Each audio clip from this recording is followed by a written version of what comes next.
How would you feel if a ransom call for your life revealed that your twin brother was sleeping with your wife?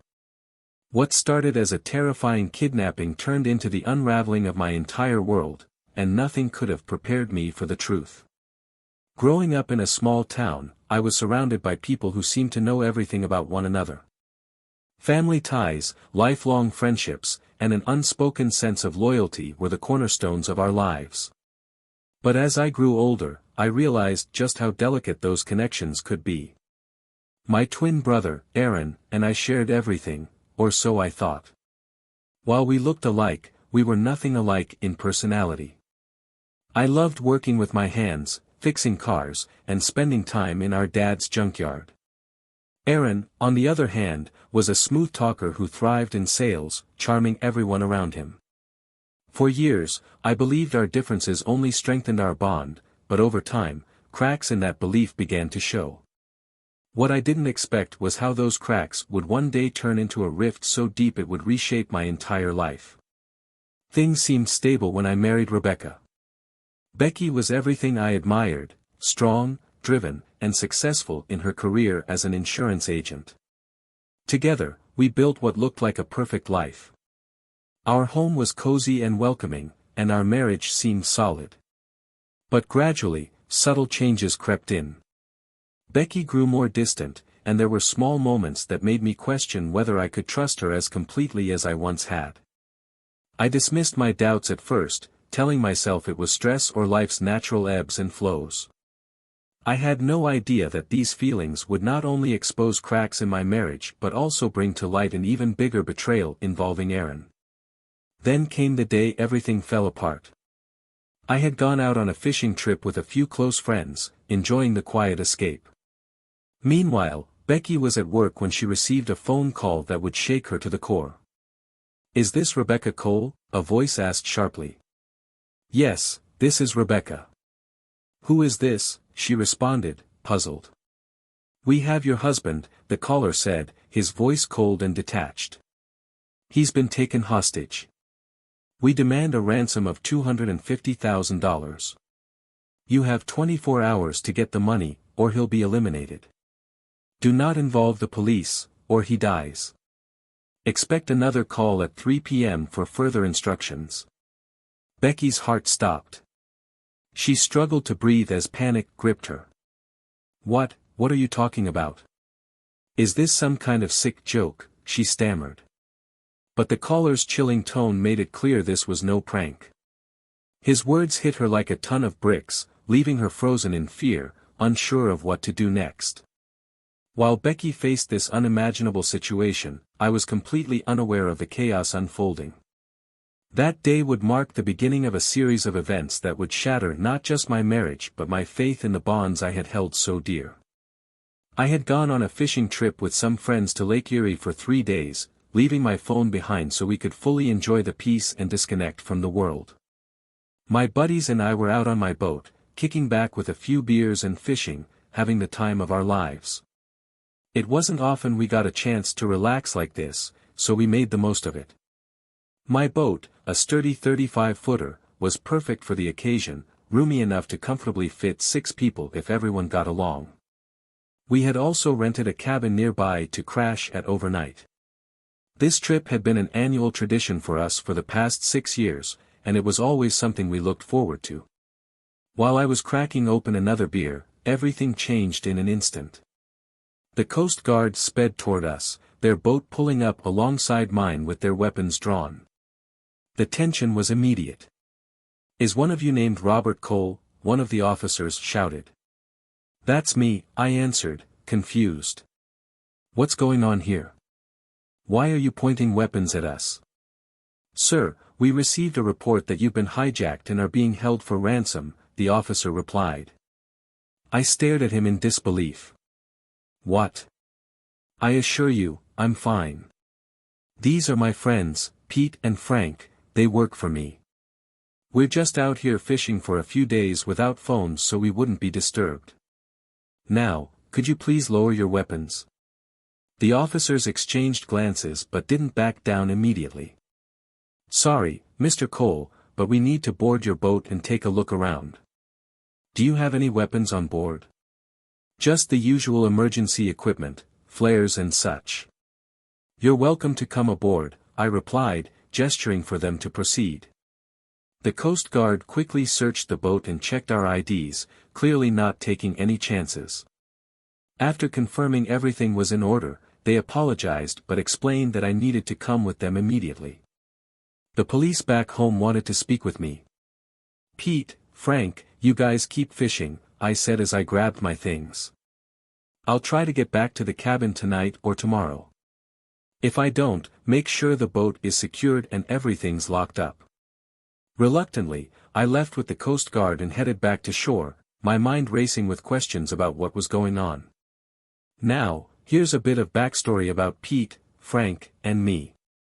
I had met both of them in prison 12 years ago. I was serving time for receiving stolen property, a story I'll get to later. Pete and Frank had their own histories. Each of them had caught their wife cheating and, in a fit of rage, attacked her lover. Though they could have faced charges for attempted homicide, they both took plea deals for assault instead. After divorcing their wives, they became good friends. We looked out for each other during our time in prison, forming a bond that lasted beyond those walls. Once we were all released, we stayed close, which is how our annual fishing trips became a tradition. Little did I know, this trip would end with me being dragged into a whirlwind of chaos I hadn't seen coming. I had promised to help Pete and Frank when they were up for parole, and I meant it. After serving 3 years, I was released and returned to my family's business. My father owned an auto parts warehouse where I'd worked since high school. When he got sick and passed away about a year after my release, I took over the business. At Pete and Frank's parole hearings, my dad and I vouched for them, promising jobs at the warehouse. Dad even mentioned that he had trailers near the site where they could live. With steady employment and housing lined up, their paroles were granted 8 years ago. Both of them were incredibly grateful to my father and me. They became excellent workers, hardworking and reliable, and over the years, they also became close friends. They saved up enough to buy used cars and started working as mechanics and tow truck drivers on the side. They were resourceful, able to handle anything at a junkyard, and all they needed was a fresh start. Eventually, they began dating, got married, and bought homes of their own. Despite moving forward with their lives, they always expressed gratitude for the chance we had given them, continuing to work for the warehouse where they were well paid and valued. After the Coast Guard incident, I was dropped off at home by the police since I didn't have my car with me. As soon as I walked through the door, Becky rushed over and threw her arms around me. "Thank God you're okay," she exclaimed. I was so worried. "Where have you been?" "On the lake, fishing," I replied, still trying to process everything. That was until the Coast Guard showed up with weapons drawn. "What in the world is going on here?" Before she could answer, a man stepped forward. "I'm Detective Abel," he said. "I'm in charge of this case. We need to know where you've been for the past 24 hours. I raised my hands, frustrated. "Nonsense. You dragged me away from my fishing trip, and now I want to know why before I say anything else." The detective nodded. "Fair enough. Your wife called this morning after she received a disturbing phone call at work. The caller claimed you had been hijacked and demanded a ransom of $250,000. They also said they would call your house at 3 p.m. We've set up a trace and are waiting for the call." "This has to be some kind of twisted joke," I said, incredulous. "Who the hell would kidnap me? And why?" Detective Abel didn't answer, but his grave expression told me this was far from a joke. The room grew heavy with tension as we all braced ourselves for the clock to strike 3. "I own a warehouse and a trailer park, for crying out loud. What do they think they're going to get, auto parts or a rundown horse?" I shouted, trying to make sense of it all. I turned to Becky, my frustration mounting.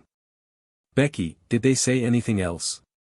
"They told me I had 24 hours to raise the money or they'd kill you," she said through trembling lips. "And they warned that if I called the police, you'd die."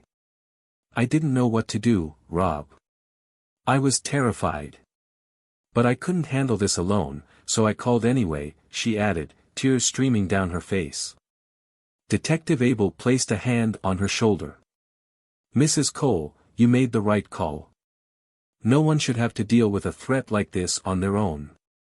Easy for you to say, I snapped, anger spilling over. It wasn't your life they were threatening. I looked around at the officers filling my living room. Well, I'm here now, alive and fine. Can't you all just leave my house? The detective shook his head firmly. I'm afraid it's not that simple, Mr. Cole. We take threats like this very seriously.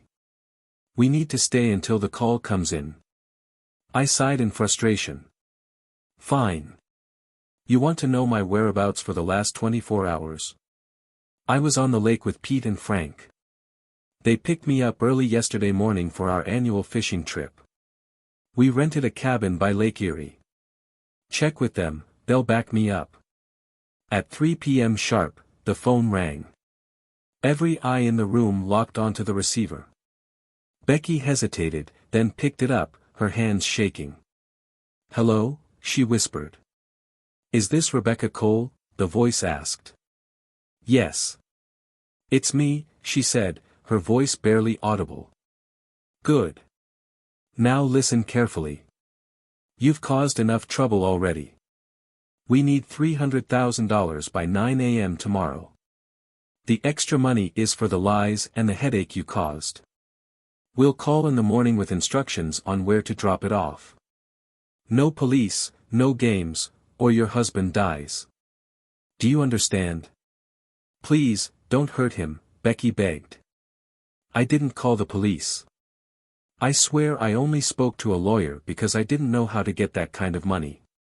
Put the lawyer on the phone, the caller demanded.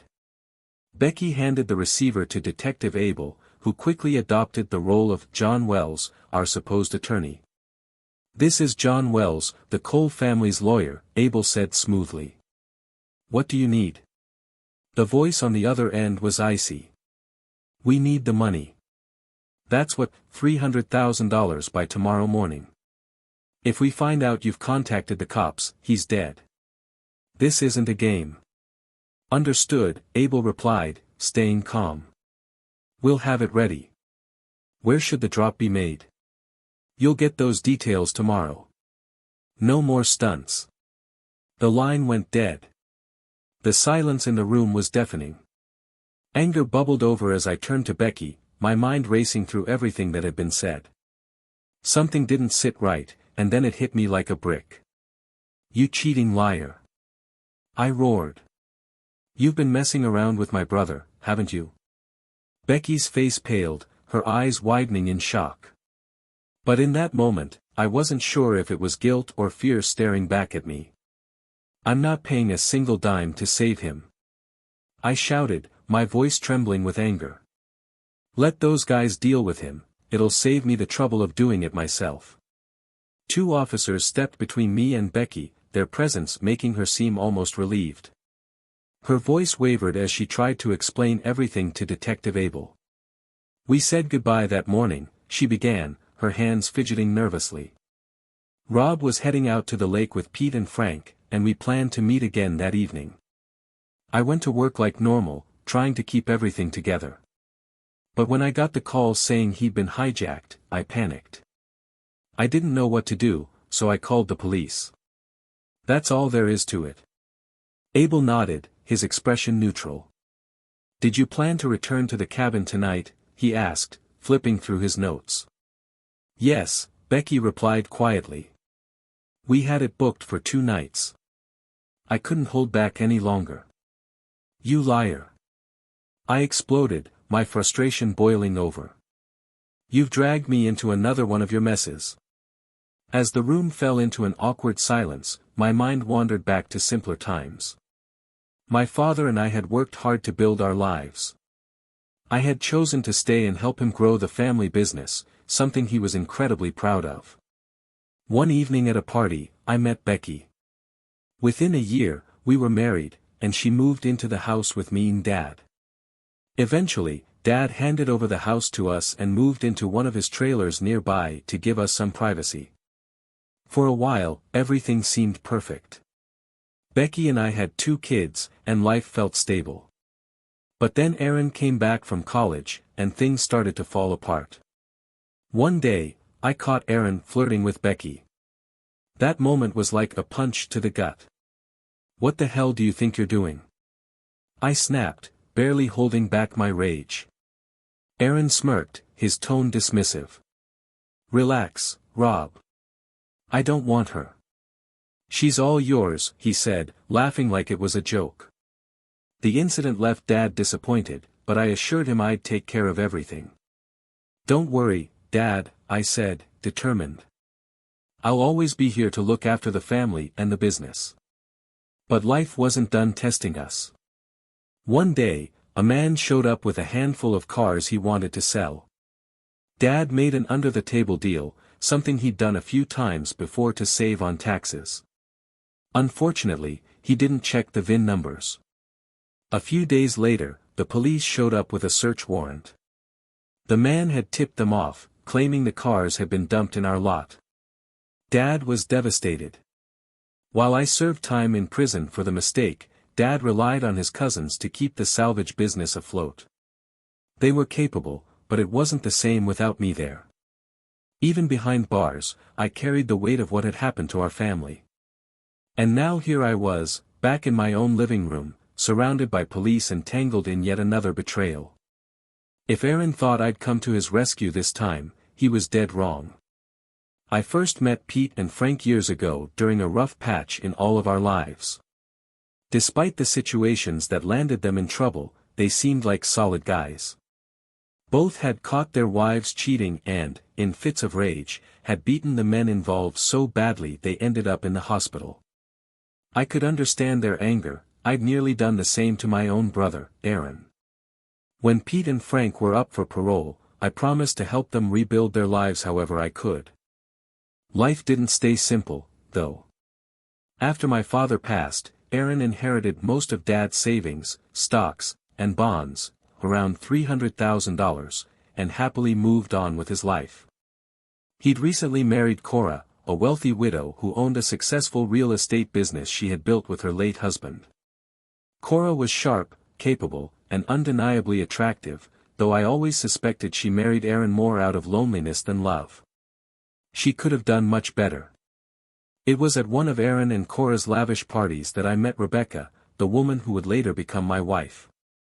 Becky was breathtaking, stunning, confident, and someone who commanded attention. For a while, life felt perfect.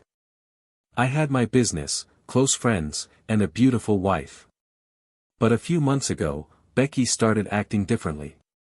At first, I dismissed it as stress or something temporary. Even when her behavior started to unsettle me, I told myself there was no real reason to worry. Becky had never given me a reason to doubt her loyalty.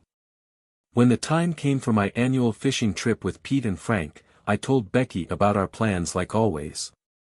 We'd be out on the lake for a few days without cell phones, but I reassured her that if there was an emergency, she could always contact the Coast Guard. She agreed, but there was a flicker of something, hesitation, maybe, that I didn't think much of at the time. When the ransom situation unfolded, Becky's anxiety was unmistakable. As Detective Abel questioned her, she seemed panicked. "What about the ransom?" she asked, her voice trembling. I stepped in firmly. "I'm not paying a dime," I said coldly. "If you want to save Aaron, you can cover the ransom yourself. And we need to tell Cora. Her husband's been hijacked." "No, we can't tell her," Becky exclaimed, her voice filled with desperation. But Detective Abel shook his head. "Actually, Mrs. Cole, we do need to contact her. It's her husband, and she has the right to know." Becky froze before reluctantly nodding.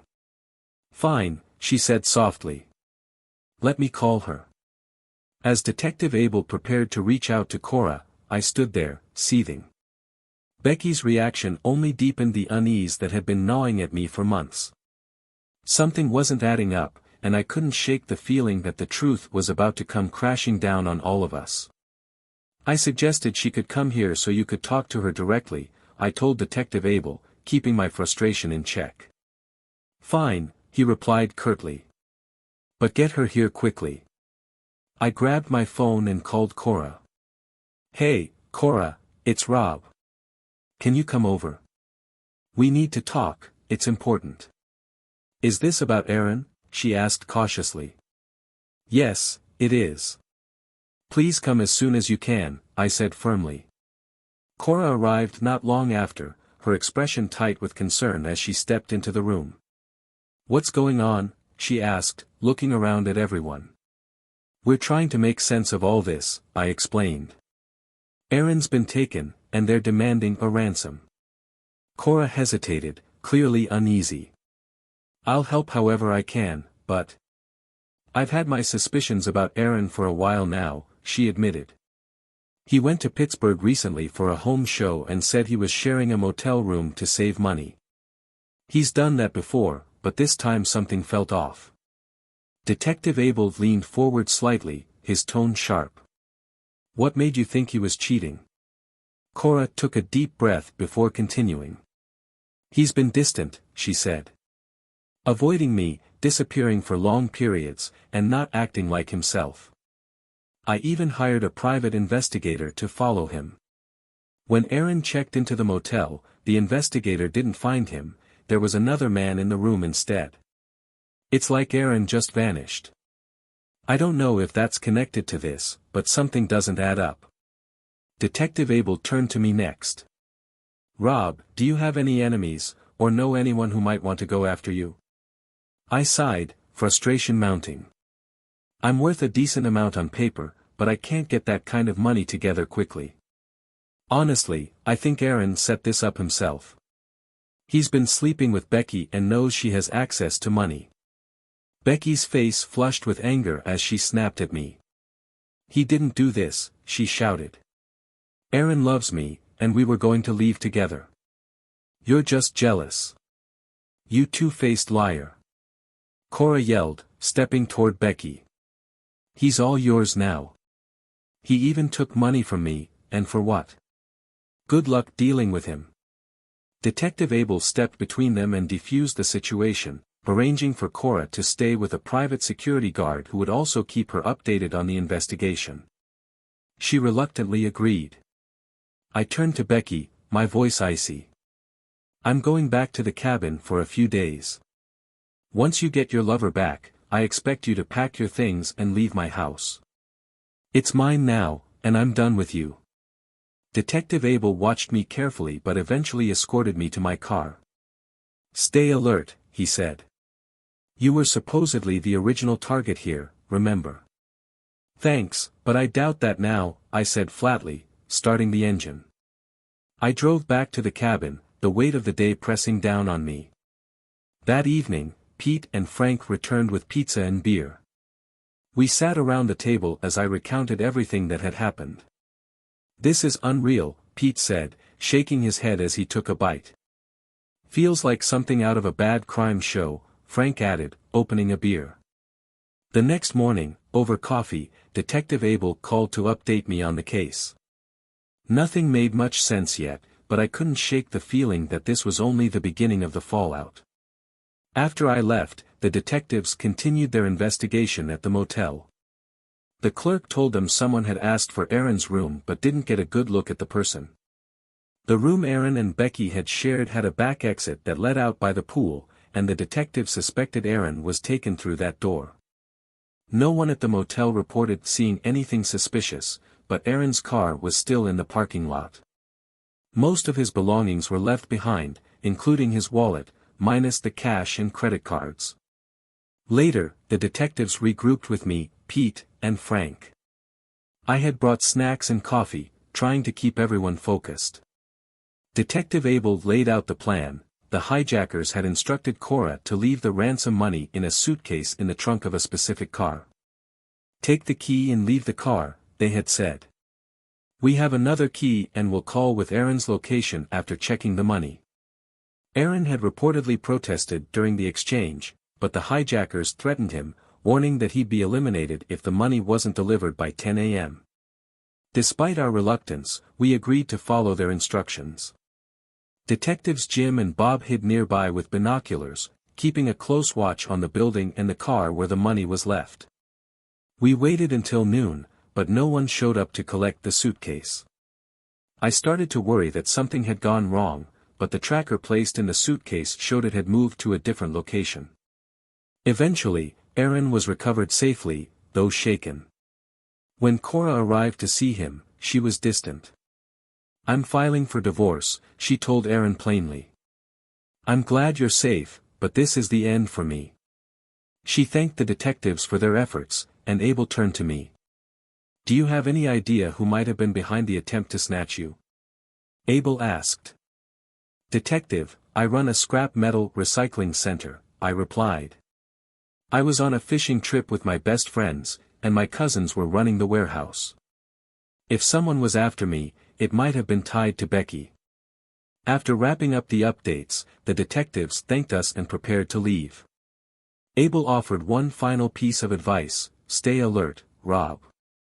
This might not be over." I shook his hand. "Thanks, detective, but I'm done with Aaron. The best thing he can do is stay away from me." Later that evening, I decided to meet Cora for dinner. We arrived separately at the restaurant, a quiet spot where we wouldn't be disturbed. "Why did you want to meet, Rob?" she asked as we sat down. "The last few days have been rough," I admitted. "I thought we both could use a friend." Cora nodded but shifted the conversation. "So, did you see my a-hole husband yesterday?" "Yeah," I said with a grim smile. "I got there just after Becky left." She didn't say much, but she looked ready to run. Cora shook her head. "Well, she can have him. I'm done being dragged into his messes." I couldn't help but agree. The events of the past few days had solidified my decision to cut Aaron out of my life completely. Some relationships aren't worth the trouble, even when they're family. I couldn't believe a friend would betray me like that. "I never want to see her again," I said, my voice thick with anger. Aaron tried to apologize later, but I wasn't having any of it. "Go to hell," I told him flatly. That was it for me. First, he stole from me, and then he had an affair with Becky. "I'm filing for divorce on Monday," I added, walking away from the brother I no longer recognized. Later, Cora and I met for lunch. The atmosphere was subdued, but as we talked, I found myself saying something I'd been holding back for years. "Cora," I said softly, "I've always cared about you.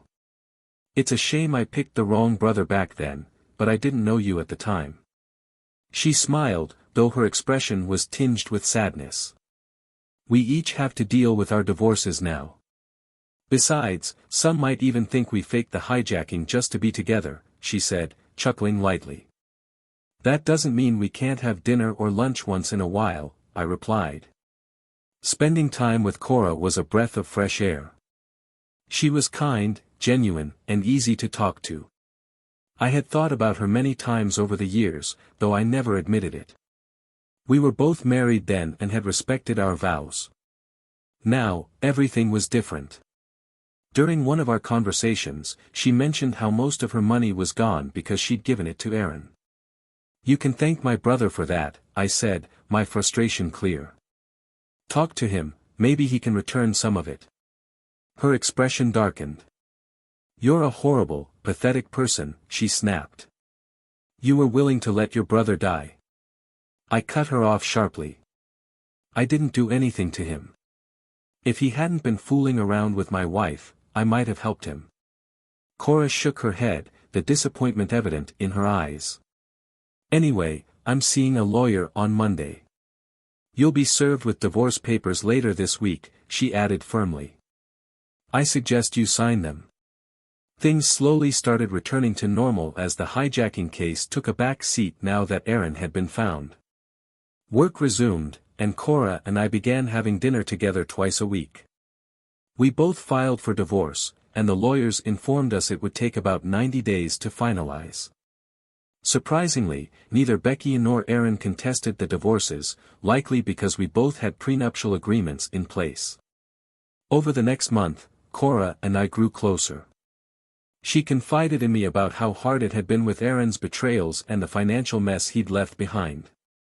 In turn, I opened up about my past, including the time I had gone to jail to protect my father. "There's no way he would have done that himself," Cora said, her voice full of admiration. "What you did for your dad, it was beautiful.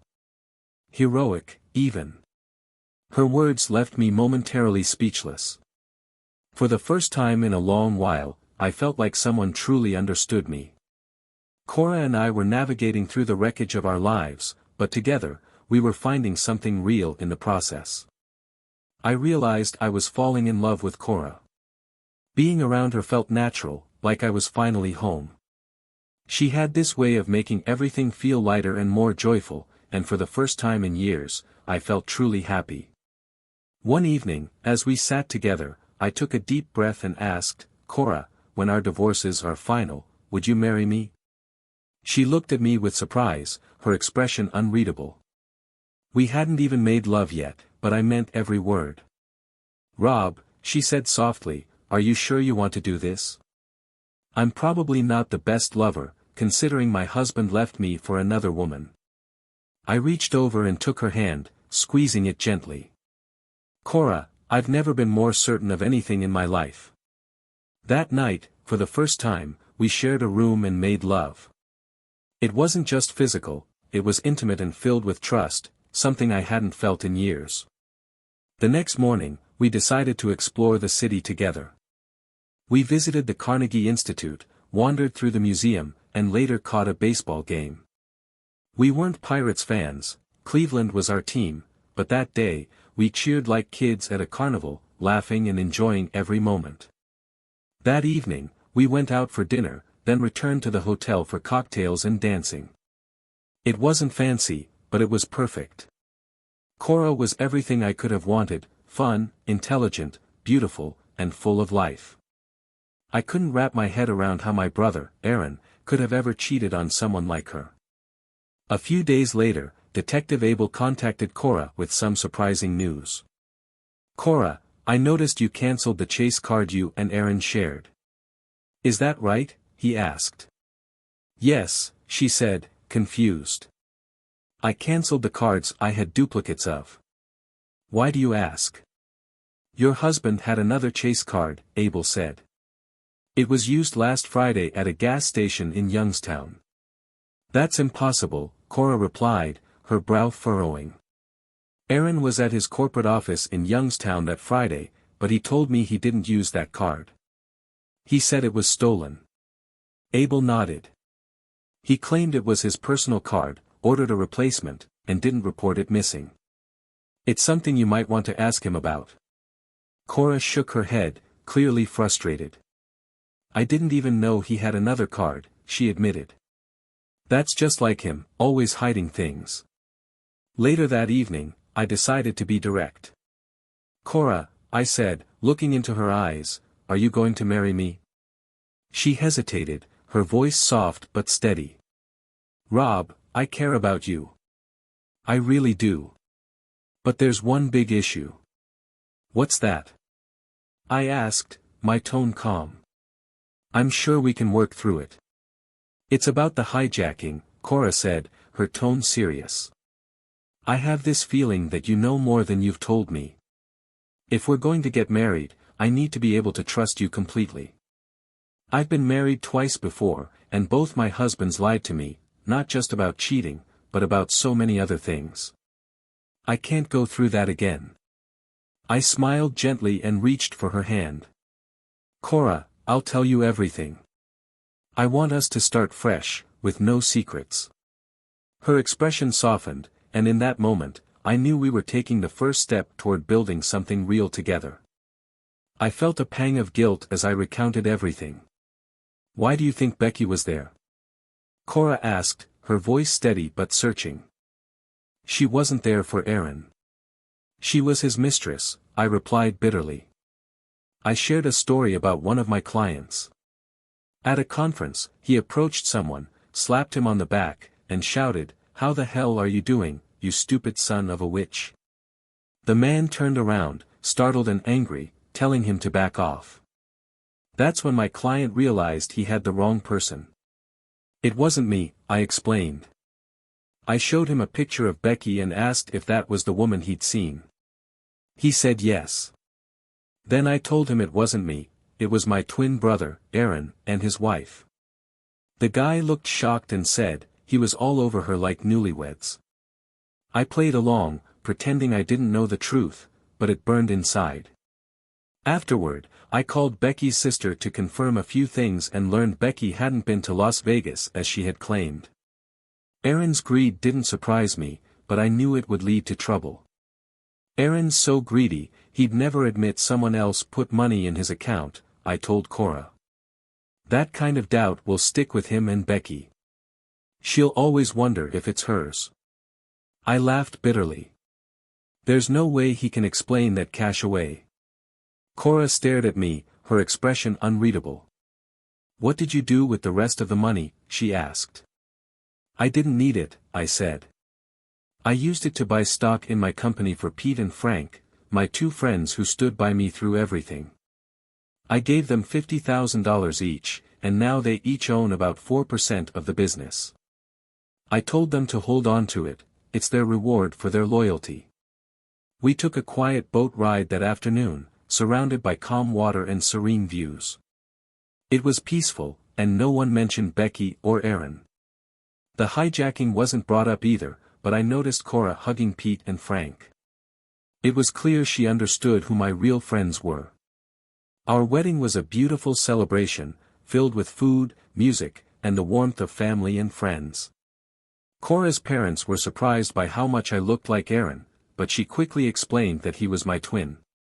After the guests left, Cora and I took a moonlit boat ride, just the two of us. It was peaceful and romantic, everything I could have hoped for. "Becky's not doing well," Cora mentioned one evening, sharing something she'd heard. "She's gained weight and is seeing someone at her insurance firm. But she never speaks to me. Whenever she sees me, she just shakes her head." I shrugged, indifferent. We never heard back from Detective Abel, so I assumed the hijacking case had been closed. I didn't care anymore. Cora and I were happy, and that was all that mattered. Our business was thriving, and Pete and Frank's new ownership stake only strengthened our bond. Life was good, and for the first time in years, I felt like I had everything I needed.